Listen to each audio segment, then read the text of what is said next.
self-discipline. Okay. Now I want to intimate you about one small thing. That is about the basic financial understanding of each of you. So there is a famous book called Rich Dad and Poor Dad, written by Robert Kiyosaki. There are a lot of videos available online on YouTube and all.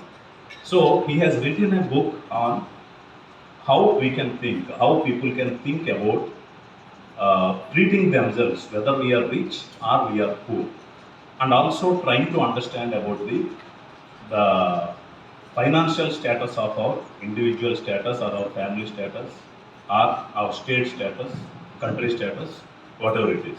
So what Robert Kiyosaki says is the financial understanding, the basic understanding about money is very, very important right from the childhood. Okay, so why you are all coming here? You are coming here to learn about subjects. After all, what is education? Education is basically because whatever you are studying in first class, second class, third class, and even 10th class, you may forget most of these concepts once you become graduate or postgraduate. Okay, but still, why we are learning all these things? Why you are remembering all the questions? Why you are remembering all the formulas? Because this education system want to give you some exposure. How we are studying about the environmental studies. So we need to understand what is environment, how to protect, how we need to treat it, how we are getting the resources, how we need to utilize the resources like that. Similarly, social studies. So we need to understand about the world and Indian politics, about our history, and also about our geography, everything you are understanding in social. Similarly, mathematics. Mathematics is very much needed for your basic day-to-day calculations, day-to-day mathematical calculations or understanding addition, subtractions, money in, money out, because everyone needs the basic mathematics. So like that, physical science or chemical science, everything we are studying, and this educational institute is giving exposure to all these subjects right from the childhood, so that you will get some kind of mental maturity by the time you are becoming a graduate or postgraduate. Okay, along with these things, there is also a need of understanding the basic things about the money. So, my suggestion to all of you, because you are all our students, you also need to understand the importance of money right from now itself. So, it is not that once you are studying degree or post graduation, that is not the that time. So here also, after going your home, you try to understand about your financial status about the home and how much money you can comfortably spend.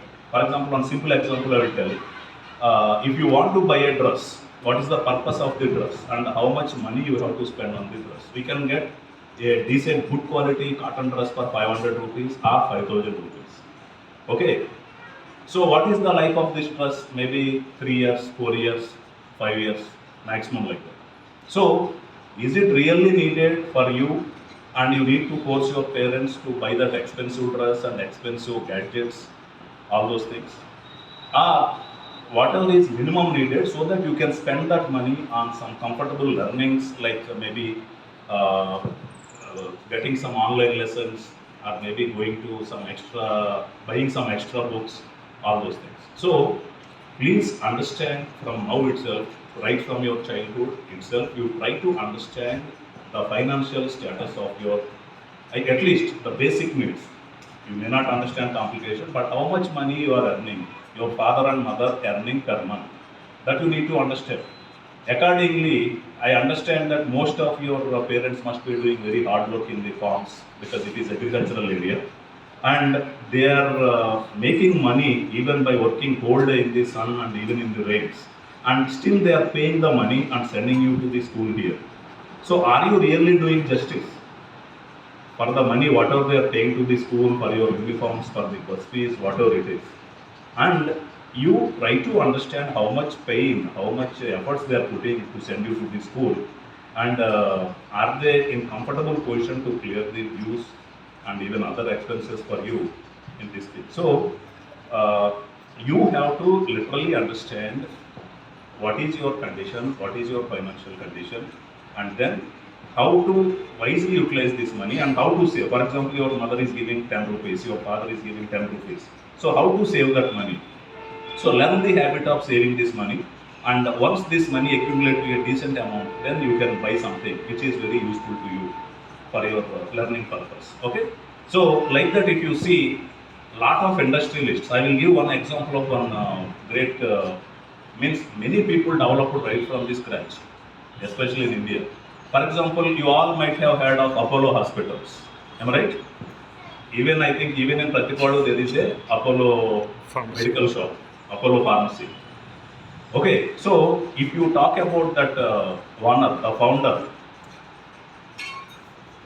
the founder, so he came from a village, Dr. Reddy. Okay, so he came from a very rural village in Chittoor, and then Pratap Chandra Reddy, Dr. N. Pratap Chandra Reddy. He came from very small village in Chittoor district, but he studied MBBS in Chennai. Those times, about 1950s, that time frame, in Madras Medical College he studied, and after that he became entrepreneur and he started Apollo hospitals. And today Apollo hospitals are there all over the country, and Apollo pharmacies are there everywhere. Apollo dental is there everywhere, and he has built an empire of generating at least 30,000 crores of revenue per year. So though he is a doctor, but he turned to be a businessman. So like this, we will be discussing more and more about some famous successful entrepreneurs who came right from the root level like these villages here, and how they became successful entrepreneurs. So other examples like Dr. Ambani, Dhirubhai Ambani. Dhirubhai Ambani also is very poor person, but today their family is the richest family in India. So I'm not talking about all the complications, but you try to understand your basic financial status of your family and how much money you are having, how to wisely spend this money. Don't force your parents, and also don't get attracted simply for show off. Do not buy expensive things which will create some financial burden on your parents. Okay, so whatever is needed, whatever is not needed. If you have 100 rupees, how to wisely spend this money and utilize this money for your own development rather than spending it because your friend purchased something. That is the only reason we have all implemented uniform.